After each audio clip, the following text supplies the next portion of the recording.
आज हम ये जो राजस्थान बोर्ड की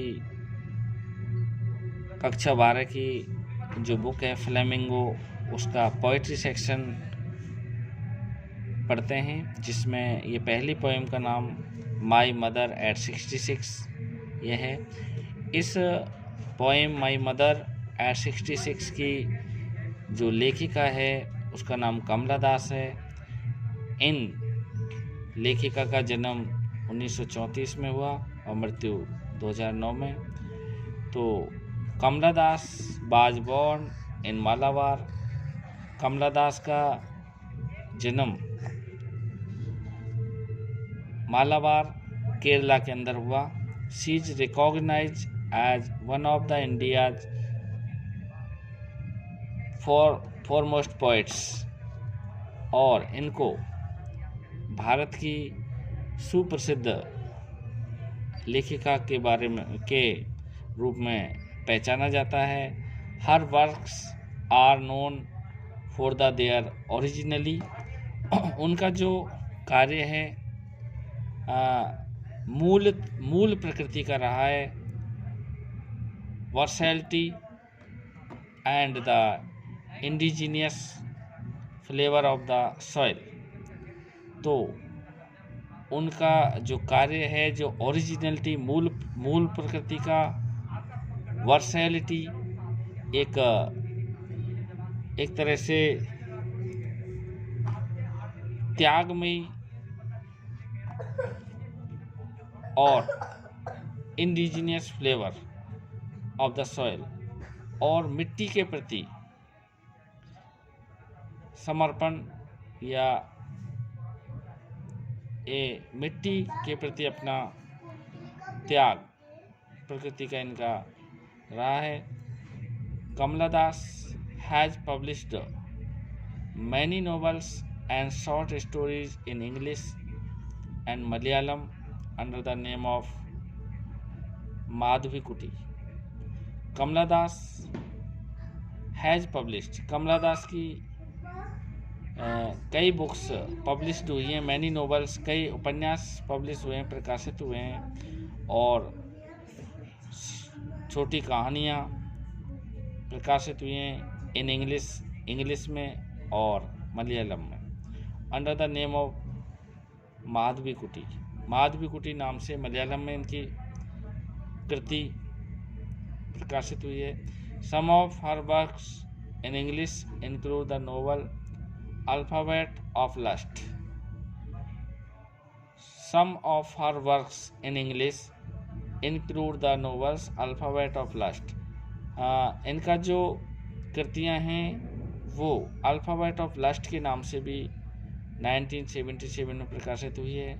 ये जो उनका जो इंग्लिश नोवेल है, ये अल्फ़ाबेट ऑफ लस्ट, ये एक collection of short stories, Padmavati,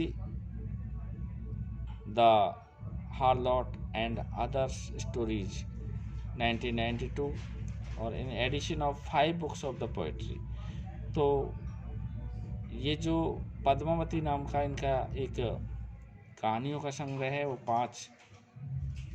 पाँच edition to 5 books of poetry, ये पोएट्री पर 5 किताबें प्रकाशित हुई हैं। She is a sensitive writer who capture the complex subtleties of human relationship in lyrical idioms. She is sensitive writer, वह एक संवेदनशील लेखिका रही है। वो captures the complex subtleties of human relationship, जिन्होंने मानवीय संबंधों की कई चीज़ कैच किए हैं, कई चीज़ों पर प्रभाव डाला है। In lyrical idioms my mother at 66 is an example. उनमें से ये जो पोएम हम पढ़ने जा रहे हैं, जो आपके सिलेबस में है, माई मदर एट 66 एक है, जो एक मानवीय संबंधों पर एक काव्य संग्रह है। तो बिफोर यू रीड, आपका पढ़ने से पहले ageing is a natural process. उम्र एक नेचुरल प्रोसेस होती है। उम्र किसी भी व्यक्ति का एक प्राकृतिक प्रक्रिया होती है। Have you ever thought what our elderly parents expect from us? Have you ever thought, क्या आपने कभी सोचा है कि what our elderly parents expect from us, कि हमारे जो वृद्ध माँ बाप हैं वो हमसे क्या अपेक्षा रखते हैं? वो इस कविता में, पोएम में आपको देखने को मिलेगा। तो driving from my parents home to Cochin last Friday morning. मेरे माता पिता के घर से ड्राइविंग यानी कार से जाते हुए, जो मेरा माता पिता का घर है कोचीन, वहाँ से कार से जाते हुए लास्ट फ्राइडे मॉर्निंग, पिछले शुक्रवार की सुबह। आई सा माई मदर बिसाइड मी, मैंने मेरी माँ की तरफ देखा, जो कि बिसाइड मी मेरे पास में, मेरे बगल में बैठी हुई थी। डोज, जो कि ऊँग रही थी। Open mouthed, her face ashen like that of a corpse. Open mouthed, उन्होंने ऊँगते हुए अपना मुंह खोल रखा था।